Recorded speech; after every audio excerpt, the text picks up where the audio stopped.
Kapiten, lajmi që vjen është që nga Washington Post, nga CNN, regjia duhet ta kem, ajo që përflitej, duket se është bërë të paktë, jo kjo regjia, kjo është ajo para 3 vjetëve që ka ndodhur në Ukrainë, duhet kem nga dje, duhet ta kem sjell dje aty.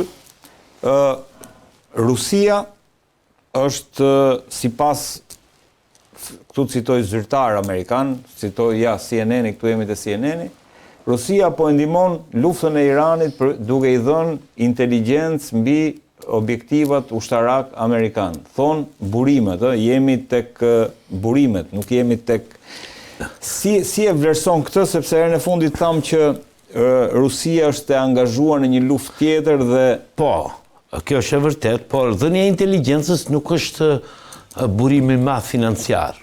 E para është transmetim të dhënash dhe unë personalisht, edhe pse burimi është i vetëm i paprovuar, në kuptimin unë e besoj këtë gjë. Pse? Pse e besoj? Sepse ka një dje ka bërë një telefonat presidentit Trump, presidentit Putin. Dhe nga qa kuptova unë e ka kërcënuar. Qa pëndodh. Për një vit që presidenti Trump është në detyrë, nuk e ka deklaruar asnjëherë që Rusia është vend agresor në Ukrainë. Trump jo, kjo është vërtet. Përkundrazi, i ka lejuar Rusisë të hyjë në negociata dhe të dalë në arenën ndërkombëtare. Pra, në fakt, në një farë mënyrë e ka ndihmuar Rusinë. Kjo është vërtet. Tashti ndodhi sulmi në Iran. Rusia ishte nga të parat si deklaruar, ky është një agresion. Po, ky është qëndrimi. Ky është qëndrimi dhe qëndrimi i Rusisë në një farë mënyrë për presidentin Trump është një thik mbas shpine, është një besprerje. Qëndrimi i Rusisë i presidentit është një besprerje. Pse? Sepse për aq kosa presidenti Trump nuk e ka deklaruar asnjëherë që sulmi rus në Ukrainë është një agresion, i cili është një agresion, dhe ai priste që Rusia të bënte të njëjtën gjë me Iran. E bukur kjo. Po, e vërtet është. Dhe kjo në këto pozita, por tashti ka dhe një element tjetër. Irani dhe Rusia kanë një marrëveshje bashkëpunimi në fushën ushtarake, e cila ka të bëjë dhe me një konflikt të mundshëm dhe me shkëmbimin e informacionit. Apo dhe të ndihmave ushtarake. Ne nuk e dim sot se çfarë mund t'i japi.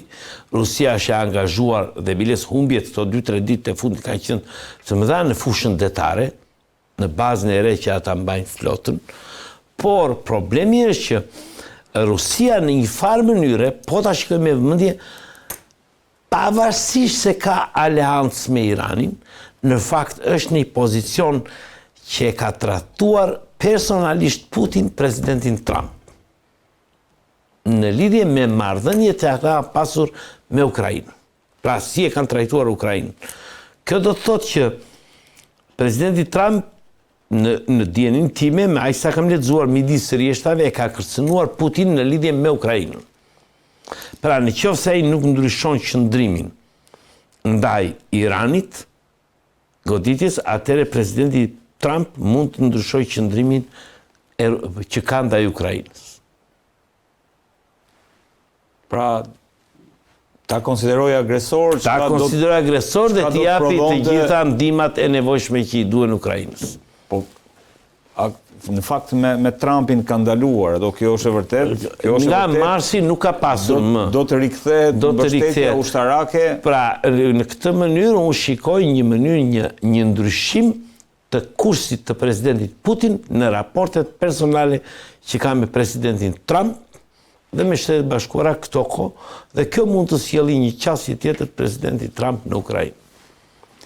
Fakt, për të dyja vendet kanë folur. Të paktën Ushakov, këshilltari pranë Putinit, të njëjtën gjë sugjeronte që është folur edhe për Iranin dhe për Ukrainën. Edhe për Ukrainën. Dhe kjo lidhje duket që ka logjikën e saj. Kapiten, nuk parandodh mbyllja e ngushtisë së Hormuzit. Është mbyllur luftën e Iran-Irak. Dakor, në këto nivele. po nuk parandodh që një president amerikan ta pranoj E qartë. Shiko, dhe çfarë mendon se do t'jetë goditja përveç se rritjes intensitetit goditjes? Mund shkojmë te skenari bërthamor. Kjo është jo, sot nuk ka mundësi të shkohet te skenari bërthamor. Sepse Irani nuk ka kapacitete bërthamore. Sot.